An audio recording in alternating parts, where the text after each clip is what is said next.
Sanibona, kuma-tutorial esuka kuwona kade sifunda ukuthi siphuza kanjani ubuso. This time-ke sesizobu-animate-ke sibuke ukuthi sibu-animate kanjani before sihlanganise nomzimba sesi-animate konke. So I think kubalulekile ukwazi nabo ubu-animate bubodwa before sidlulele kwinto e-challenge-ayo. So lana-ke sobe sisebenzisa le character not le besiyiphuza cause iyasinda kancane kanti le I think izoba lula for amakhompyutha abantu abaningi yabo. So into yokuqala kuzoyenza uzoya ku-Blender Studio. I-link yala ngizoyifaka but ila ebesi-downloada khona i-character kade sipractice ngayo ukuphuza ubuso le u-Ellie. So i-character sizoyisebenzisa njengamanje ile ebizwa ngo-sprite. So uzoklikha kuyona and then-ke bese uyayi-downloada la. So ile character sizoyisebenzisa. So masifika ku-Blender so face i-setup sisuse yonke into sale nekhanda nje kuphela cause sidinga lona kuphela asidingi yonke lento le enye ekhona umzimba nezandla nayo yonke leyo nto leyo. Ubuso sobe sibenza ilobu boy4 ngeke ngenze omningi njengale video ede ngitshengisa cause kuthatha isikhathi but I think lobu bubodwa buzokunika idea ukuthi sisuka kanjani from ipose eyodwa siye kwenye kanjalo kanjalo. Ngeke ngakhuluma ke indaba Pinterest ukuthi la sithola khona ama-ideas ukuthi amanye ama-artist azenza kanjani izinto yabo. So for example uma ungena khona usearcha uthi cartoon facial expressions uzobona ubuso obuningi obusherwa ama-artist ahlukahlukene benza ama-facial expressions. So nawe mawufuna ukwenza umuntu o-happy or sad ungazosearcha la for ama-ideas ukuthi okay ungenza kanjani. So mengi-editha la ngithi cartoon sad facial expression bese ngiyasearcha. uPinterest-ke sike sawukhava kuma-tutorial esuka kuwona so ngeke ngiye kuwona deep again. So yabona lana ukuthi sinama-cartoons amaningi ased ngendlela ehlukahlukene, amehlo ased ngendlela ehlukahlukene. So kukuwena ukuthi i-character yakho ufuna ube set kangakanani and choose i-expression elingana naleyo sadness oyifunayo. So ku-tutorial esuka kuyona before kade sithole ubuso ofana exactly ne-character yethu but it's not every time la uzothola khona ubuso obukanjalo. So ukuthatha noma yibuphi ubuso bese uzama ukuthi i-character yakho le ozoyenza ibe kanjalo yabo. Thina into esoyenza yilobu buso obuhlukahlukene obula. So bese ngiphuzile kanje ngizoku-updatela bona ukuze uzokwenza into ecishe ibe similar noma accurate yabo. So ilink yakhona ngizoyi-attach ngezansi and then uzongena la bese uyayi-downloada-ke uthi download image udownloadele kwikhompyutha yakho and then bese siyaqala-ke. Mase uyi-downloadile ifayile yakho double click kuyona ukuyivula uthi allow execution. So njengamanje ngoba siyivulile le file iku-pause mode sibona ngokuthi ama-controls ethu anemibala ehlukahlukene and siyakwazi ukuwa-selecta ngawani kube bese ku-objects mode kuba ukhala wodwa kuphela mesisa-selecta lo orange or else ube mnyama mesi-date selector yabo. So ngizobuyela ku-pause mode. Mawubuka ngala ka-right sino-cloud rig just like i-character yethu la yaseqaleni. La siyakwazi ukusetha i-quality ye-character yethu while sisasebenza ukuthi ibe kanjani mawukuthi iyasinda. And then mawehla ngizoweqa amanye size la ku-face. Ku-face into yokuqala esinayo ehlukile ukuthi unama-eyebrows la kanje uyabo. So la uyakwazi ukuwashintsha mawashintsha uthi kanje uba nala a-evil abheke phansi kanje mawufuna ukushintsha umenze ebe evil character yabo angry just like kade ubona kwi-video. So wasetapha lapho mase la anama-controls ahlukile ukuwa-controller akuwona la aphezulu la bese wahambisa like kwi-character. And then enye into senze sure ukuthi amehlo siwapharenta kwi-head. Siwapharente kwi-head because i-head le control iyona sobe siyisebenzisa for ikhanda lethu. Wonke lama ama-controls azobe engekho so ngeke sikwazi ukuwasebenzisa. Then sibe nekhona i-mouth up and down just like bese nakho. And then bese soba na something similar sikwazi ukuhide ama-body parts. So hide body parts. Lana-ke uzohide zonke lezi zinto lezi, left arm, right arm nemlenze yakhe. Ikhanda sosebenzisa so ngeke ulihide. Upper body ucontain ikhanda nawo siwuyeke. Lower body nawo so hide sisale nalezi zinto lezi. Okay. And then bese uthi ngalana size lapha nendawo right click bese uthi join down ukuhide le nto leya just to keep ifile yethu ibe clean. And then ke sizobuyela ke ku objects mode. Okay. And then bese selecta lo asinayo option yokumhide lapha ya kwi-cloud rig yethu ezansi but because ngiyazi ukuthi ngeke ngumdinga vele ngizothi X ngimdelete. And then bese ngizana kulo ola ezansi ngiselecta yena ngithi X ngimdelete angizokumdinga naye. Okay. And then sobuyela ku-pause mode njengamanje ke sekumele si-clean up sisuse amathambo esingawadingi sisale namathambo esiwadingayo and senze sure ukuthi mesiza la ku-objects data properties sizosothatha ama-layer ethu siyawa-rename kahle just like esenzile kuma-tutorial esuka kuwona obuso. swanime kahle ukuthi lela yini lela yini ama-layers ngawadingi siwashiye kanjalo. So into engizoyenza ngizorename ama-layer ami ngizofast forwarda ngoba ngino-layer 1 2 3 4 5 kanje. Ngizofast forwarda bese ngiyakutshela-ke mase ngiqedile ukuthi okay ku-layer 1 ngineme ngathi, ku-layer 2 noma ku-layer 3 ngineme ngathi cause kunama-controls engiwadingayo lapho yabo, and then bese siyahayida-ke wonke-ke singawadingi-ke. Ngihlushwa ukuhlala ngasemgaqweni, so kumele ngibuye ngime kudlule iy'moto inqwaba nama-truck bangumsindo bese ngibuye ngiqhubeke futhi ngikwazi ukurekhoda. So yikho sometimes ngidelaya ngama-tutorials cause ngirekhoda late kakhulu even then like kuba nomsindo yabo. So nawe-ke usuzokwenza nje u-layer 1 uphethe zonke lezi zinto engezansi esingayidingi uzomcisha umhide kaso kusale bonke laba, and then into engiyenzile ngivele ngamshiya u-layer igama elithi layer nga-add igama ngale kwakhona yabo. So u-layer 4 double click kuwona bese ufaka u-space bar bese ubhala ukuthi ubuso. So u-layer 4 ubuso, ama-controls nje la obuso esiwadingayo. Kulama-controls la kukhona la a-blue amancane ayasebenza wona but angize ngawasebenzisa, maybe aya-assista at some point but ngizowahayida-ke cause ngibuye ngawasebenzisi. So la a-blue nje angathi ziyikwele, so ngizobuhayida ubuso, and then u-layer 5 ulimi lethu nantu ngala uhide, and then bese kuthi u-layer 19 evil eyes. So khona lama-controls la akanje for la mehlo la, mengiwavula la mehlo la and then lama-controls amuva la mehlo-ke la. So ngithe layer 19 evil eyes wahide, and then layer 20 eye assist. Okay, so lana okay uthi ngibuyisele la mehla default lana kunalama lento le, kunalama controls amancane yabo amaningi. So if ngiza kubuso kuleya yobuso and then-ke la uyakwazi ukuthi lento khona into engama-dots la encane eningi yabo uyakwazi ukuyidonsa up and down just ukuthi u-increase ukuze uzobona kahle ama-layers akho. So ngenze njalo. So ake sithi la sifuna ukuvala leli so leli, so select la control siyise phansi kanje ize la, and then select lena mhlambe sithi ukunyusa maybe lese livalekela la. So sometimes kuba nalama gap la asalayo around iso lakho yabo. So laba abancane uyakwazi ukumove around kanje kube yibona okwazi ukuba setha kahle ukuvala lawo ma gaps lawo. Move lo uthi kanje yabo. So bayasiza khona kancane uvale lama gaps la acreatekayo if ulukhunga, if uvala iso yabo. Basebenza ke nakozinye indawo but anginendaba nabakhulu, enginendaba ilaba ba around iso. So ngizothi control Z until libuyele esimeni solami. So into engifuna ukuyenza ukuthi ngisale nalaba kuphela kule layer le ka eye assist yabo. Bonke laba abanye abancane basemaceleni ngifuna ukubasebenzisa. So ngizohide ubuso bami ukuthi ngisale nalama control kancane kwamanje, and then bese ngiselecta bonke ke lapha. Then mase beselectekile ke uzopressa u-control ngawudedele bese upressa u-I ukuselecta laba abanye okade ungabaselekthile, lokho kuthiwa invert selection into kanjalo. Bese pressa ke u-H ukuba hide. So each and every time masivula le layer le kuzoqhamuka laba kuphela laba abanye bahidekile yabo.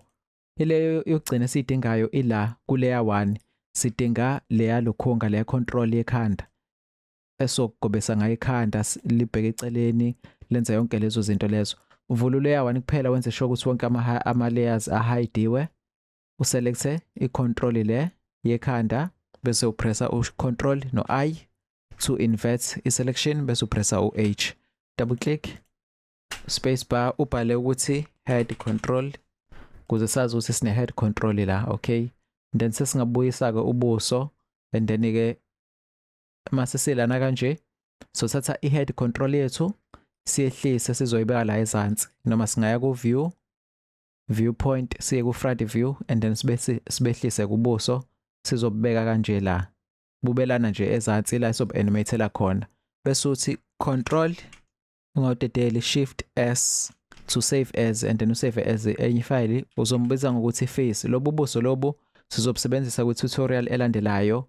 Mhlambe le ekhanda izothatha ama video awuthu anginasho kwamanje, but ku tutorial elandelayo sizokwenza umlomo ukukhulume ke manje sifake isound ku Blender senze ama lips enyakaze yonke leyo nto leyo yabo.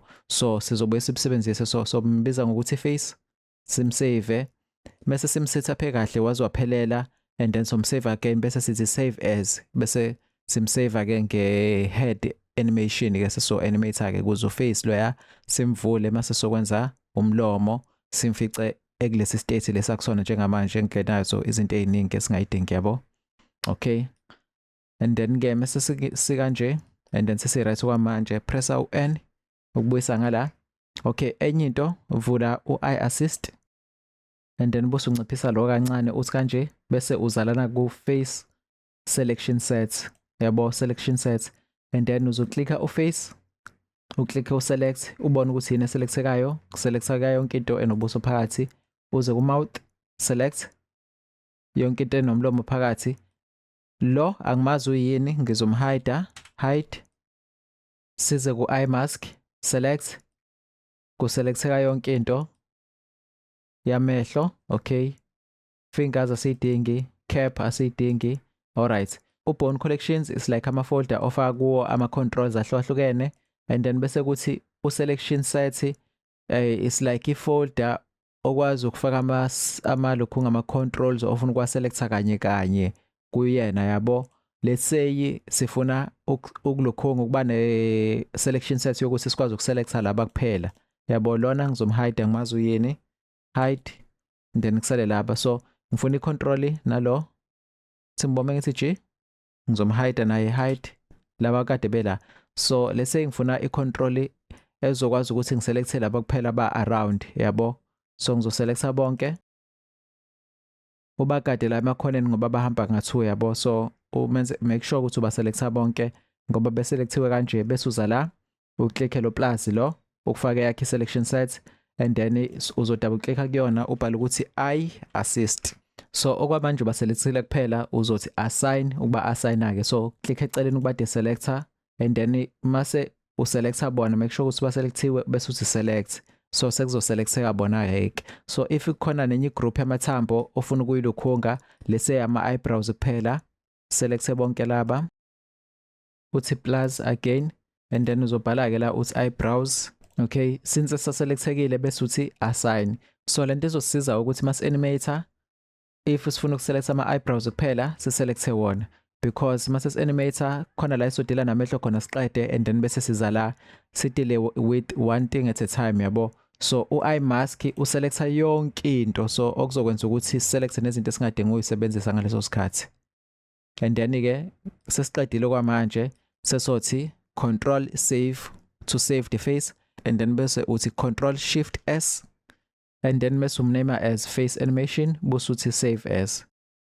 And zonke lezi zinto ka animation obona ngathi zikudlela isikhathi ziyisicefe yizona kanye lezi zikusave lesikhathi. So yeah, just take it in ukwenze udile nakho, and then once udila nakho ngeke usalokhu ubuya uzokwenza the same thing because usuyisethapile into yakho kahle. So ngizobuyela ku objects mode.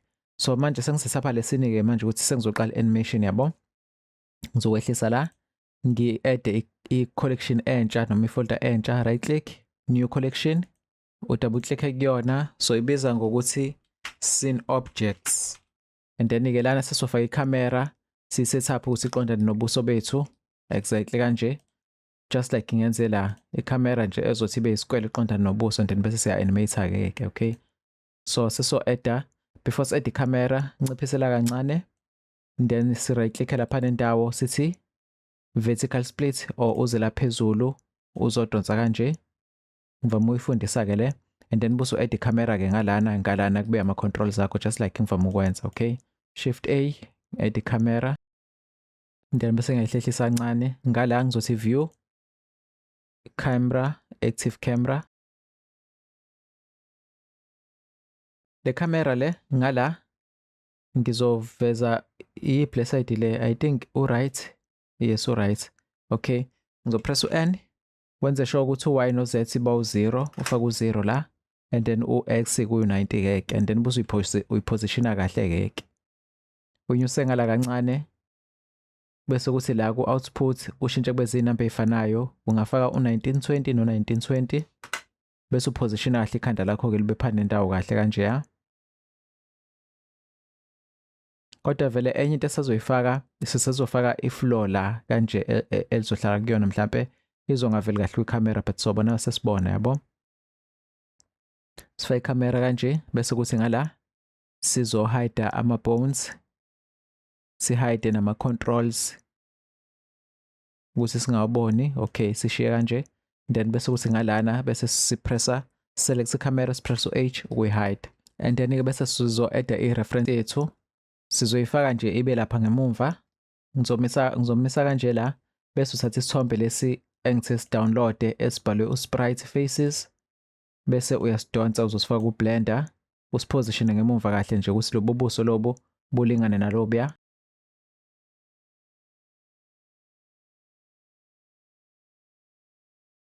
Ukupositiona kwakho kwale reference le, make sure ukuthi ubuso bokuqala obungala ilobo obusekuqaleni kwesithombe because uqala sipose bona. And then uthathe i-reference yakho uyiselecte, upress u-M bese uselecta u-scene object kuze izongena la phakathi nale collection esiyenzile.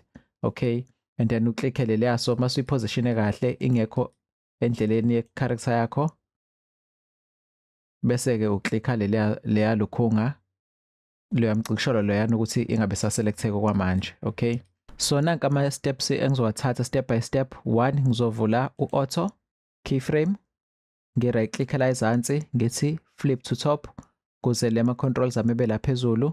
Okwesibili ngizoya ku-pose mode, ngizopressa u-A, make sure ngikwi-keyframe yokuqala bese ngipressa u-I ukufaka i-keyframe kuwonke amalukhunga ami. And then ngizophoza i-character yami ibe njeya, yabo. Uma ngiqeda ukuyiphoza ibe njeyana ngizoya ku-keyframe yesibili, ngiphoze i-character yami ibe kanje, ngipressa u-A, I ngifaka ama-keyframe ami. Ngiye kwi-frame yesithathu ngiphoze i-character yami ibe kanje.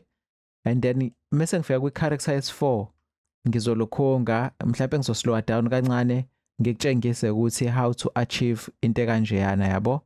But lana acishe ebesimila to la engicela ukuthi wapractice kuma tutorial esuka kuona, yabo. So akumele kube nzima kakhulu.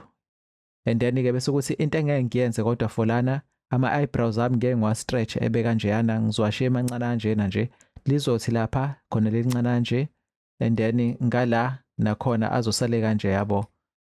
Ilokho kuphela umehluko engizowenza. So le part la ngenza laba bobathathu ngizoyi-fast forwarda not kakhulu ukuze uzobona ukuthi ngenza njani. Mhlawumbe kukhona la usitaka khona ubone ukuthi okay ngimuve kanje but angifuni ivideo ibe yinde. But since bese ngicelile ukuthi upractice, I hope ukuthi awudluli ama-tutorial ungaka-practice kahle yonke into, yabo. So yeah, let me just go ahead ngenze lokho and then ngizophoza-ke mase ngifike lana-ke sengichaza kahle ukuthi okay ngenza njani la. And then-ke sengizoba nevideo esibili la sesi-animator khona-ke, but ngifuna siqede ngama-posing okwala.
Okay, so sengiqedile iphuzu yokuqala, so ngibona ukuthi mhlawumbe ngicommente ukuthi ngenze njani. Ngibusquashile ubuso ngale lukhunga, ngiqale ngabhekisa phansi ngale control, ngase ngiyabusquasha ngale ngabuthi, ngabusquasha nangale ngabuyisa kancane ukuze buzofoqoka lapha kanje. And then amehlo ngawabuyisa kanje la ebephansi ngathi ukwanyusa nala ngawanyusa, kodwa-ke lana-ke lo ngase ngiyamrotate, yabo, ukuthi wenza kanjani. So la maqondana nehlo ufuna le phathi lephakeme ibe maqondana naleyo phathi leyo. And then-ke bese ukuthi laba abamhlophe ngizobagcina ngala at all times because i-light yami I assume ingala, yabo. Ngizokwenza ngathi ngala, so kuyo yonke ipose laba abamhlophe batshengisa ukuthi i-light ikhanya ngakuphi, so bazoba ngala. Then ngase ngiphoza ama-eyebrows. Ama-eyebrows indlela elula engibona ukuthi uwaphoza ngayo, uqala ngalo, if ibhe phezulu umbhekise phezulu, uze ngalo umgobise, bese uza ngalo phana endawo, and then bese uzo-adjustela bobo 2, so kuba faster that way. Ya nalona ngamthatha ngamrotate ngala ukuthi sikwashe ngala, sengimenzile already. Leliso leli ngalehlisa kancane, leli lathi ukuba likhulu.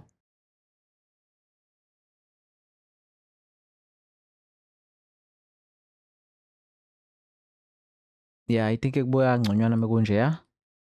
And then kwama-eyebrows kwawumlomo ngawulesa eceleni, and then ngase ngizama ukukheva kahle, although laphaya ungavumanga ukuqonda kanje, just like ubwenzile before, but it's fine, akunankinga. And then-ke sengizodlulela-ke kwi-pose yesibili-ke sengenza yona-ke. Oh, before ngidlulele kwi-pose yesibili, angithi ngifike ngize kwi-pose yesibili. Okay, sengidelete wonke lama keyframes. So mawuza kwi-pose yesibili angithi kusuke kusekhona i-pose yale keyframe yokuqala. So ufika uthi ufake i-pose yesibili. Before uthi pose clear all transform, ikhanda lakho lizonyuka le lapha. So before wenze njalo kumele upresse uselecte konke ngo-A, upress u-shift, udouble click i-control le ekhanda ukuthi ingaselecteki, and then bese uthi pose clear transform all ukuze izobuyela kunormal but ikhanda lingamove. But because lona ulirotatile ngoba ufuna ukubhekisa ikhanda phansi kancane, upress u-N uze ku-items, bese uzocontrola ngalana-ke wonke lama rotation wafake u-0 0 0 0, then lizobe seliqonda-ke, then uzobe usulithwikha again usufuna ukwenza ipose yesibili. So sengizodlulela kwipose yesibili-ke.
Okay, sengiqedile nesibili, and angazi noma i-light noma yini, but khona la ithanda ungafani khona.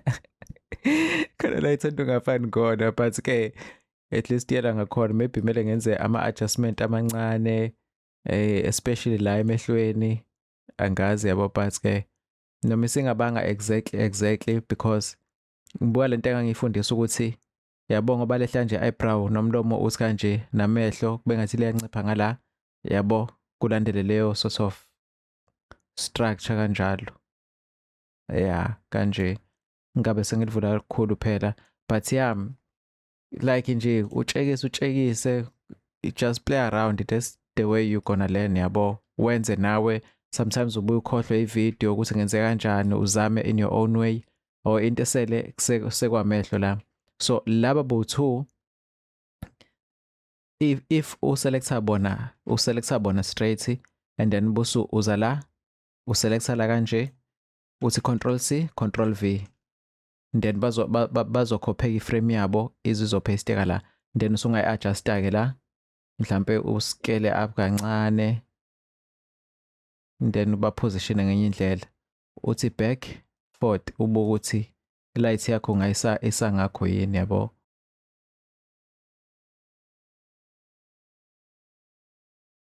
Yeah, kanje ya. And then I uye kwesithathu, make sure upress u-shift, double click i-control yentamo, pose clear all, and then ubusu positiona ke reference yakho-ke usuzokwenza ipose yesithathu.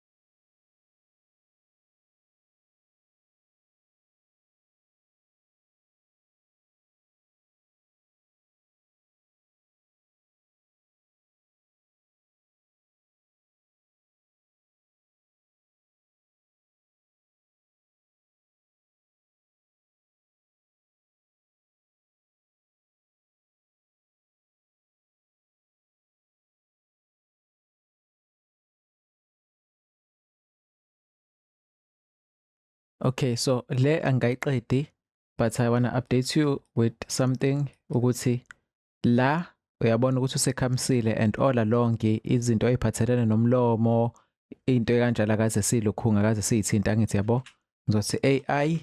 So before ngize ngiqede press u-N, make sure ukuthi ku-frame 2 ufaka ama-keyframe kulo yabo, and then bese kuthi ku-frame 3 and then-ke cause uyasmile and then bese uyadonsa just like besenza kwilukhunga kuleya tutorial, udonsela amakhona la eze la phezulu kanje. Okunye masuqedile ngobuso sengathi ungeza la uzobuhide bese uvula ulimi lakho kanye mhlambe uqale ngamazinyo.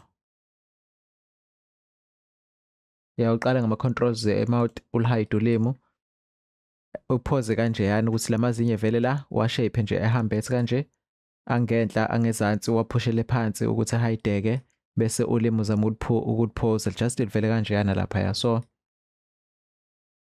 qala ngalo simehlise and then bese sebenzisa laba esabasemaceleni ukukheva amazinyo ethu engathi ayakheva athi kanje, as much as bengawakhevanga lapha just nje ukuthi engathathi kanje kancane and then bese kuthi la aphansi then sowehlisa swathi kanje yabo. Uyakwazi nje ukwehlisa all the way awaphumeli phansi lapha same as ulimi lakho uthi ngihide amazinyo ngithatha ulimi same as ulimi lakho, if ulidonsa ulisa phambili ligcina somewhere lapha aliphumeli ngaphandle khona la uligcina khona.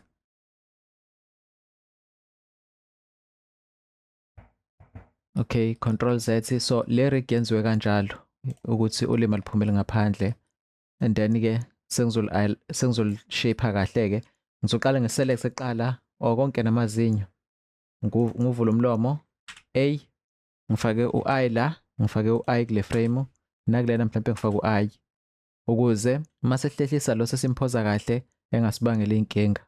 Side umlomo side angazi ngivuleleni u-I assist and then-ke bese ngiphoza kahle ulimi lami-ke ngizama ukulishape libheke phambili lume kanje.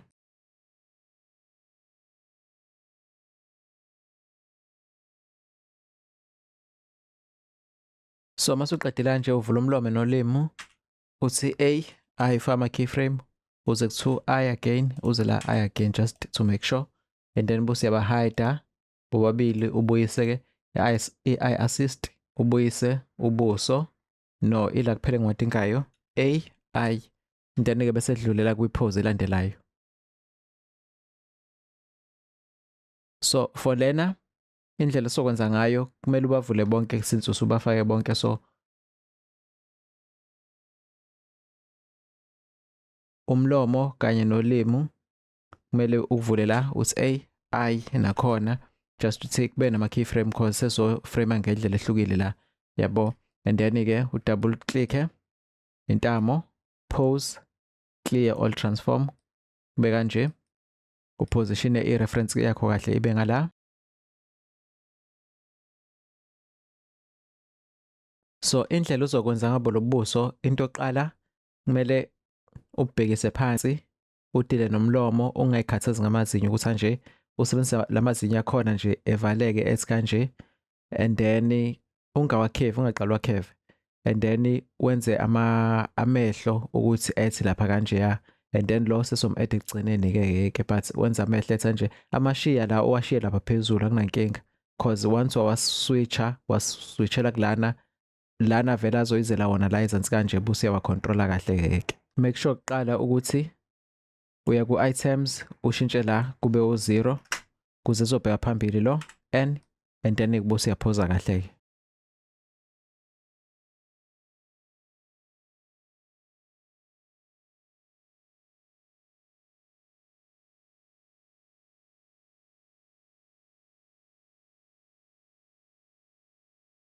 Okay, kule point le ngiyafuna ukuletha lamehlo kanye ngenze nomlomo ube kanje kuze ngizophoza ubuso bami ngendlela accurate yabo cause njengamanje anginasho ukuthi kuzohamba kanjani yabo. So engizoyenza ngizopress u-N ngibuyele ku-cloud rig.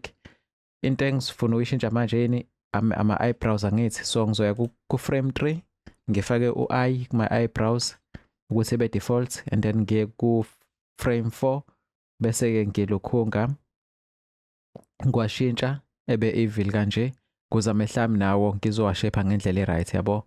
And then frame 3 again bese kuba umlomo teeth awu-round, and then kowesi-4 ngiyawashintsha ngikwenza abe sharp kanje yabo. At this point ngizothi N, ngihide ubuso, ngivule umlomo, ngishape ilokhunga umlomo wami, ngithathe lama controls angala O2 engezansi nengenhla, ngimake sure ukuthi i-X lapha ulokhungile uvulekile, then ngiwashape kancane ephakame kanje yabo, just ukuthi ephezulu kaso.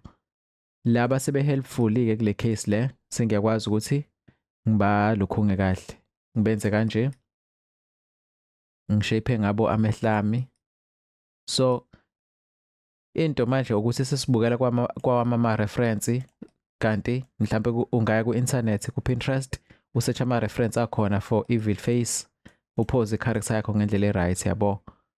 Mhlambe lena ayichazi kangako. So lana ngizovula nolimi, ngipress u-A kanye nomlomo ukhona la ngithi I, ngifake keyframe bese ngiyabahida kancane, and then bese ngibuyela ku-face-ke noma kubuso bami, and then sengizo-refine kahle-ke.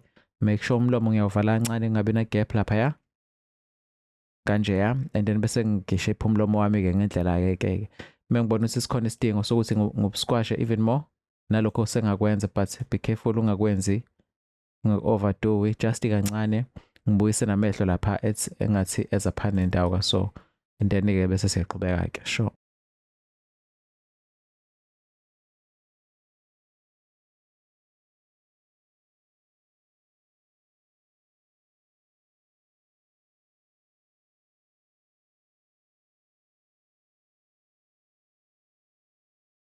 Okay, so analobuso sengibuqedile A, and then I. Okay, khona lama ama-controls, evil eyes nawa la. Mhlambe ngiwahide amanye, ngisale nala, ngipress u-A, ngize ku-frame 3, ngifake u-I, and then ku-frame 4 ngifake u-I again. Usungawapositiona kancane makuthi uyathanda or into kanjalo, ungaselecta nalo umehlise makuthi awufuni ebe made kakhulu yabo kukwena kanje, and then usunaleya pose-ke, and then uvule wonke ama-controls ade osebenzisa, upress u-A, and then uye kwi-frame yokuqala uhambe ufake u-I kanje, just to make sure ukuthi kuhamba ngendlela ya. Okunye lo ngimtshekisele ngala kancane, that's why ngafani kanje. So la ngizomthatha just umuthi nje kancane, kwenza some part of an interesting face. Nalona womlomo wonke ngithi umtshekisa kaso, but ukade-ke la ngaphansi yabo seqala kubonakala lesi skin samehlo, bengathi uyawubuyisa umlomo wakho makuthi kuyonakala kangako. Nala kusa evil yabo ku-right, even ubuyile kancane, just nje wenze sure ukuthi akuveli kakhulu ilukhunga, imesh yamehlo lapha ngaphansi kanje. And then bese uthi save, and then from lana-ke kwivideo elandelayo sesizo-animate-ke straight, sisuka kulobuso siza kulobu to lobu kanje. So enye into, lento yamehlo ela emhlophe kule frame le ngiyiskelile ngayenza u-0 because lawo evil izinto kanjalo. So angifuni ukubona ngathi i-light yashayina kuyena emehlweni izinto kanjalo yabo, kumnika leyo nto nje ukuthi okay yabo nje So thani control S usave, and then-ke kwivideo elandelayo sesiyaqala-ke sesiya-animate, but yonke preparation esiyidingayo for leyo video sesiyenzile. Okunye sengivala, ngiyazi ubuso besibenzile kuma-video awu-2 esuka kuwona, but lokho kuphinda nje ku-reinforce ukuthi into uyijwayele ingene ekhanda yabo. Even if khona izinto obungazizwa kahle ngale, mhlawumbe i-character ibe-complicated kancane, but la ezinye izinto useyayi-pick up uthi okay nansi lento ebeyisho yabo. So sengenalo labanye abantu bafunda kanjalo yabo. I hope enjoyile, izobonana-ke.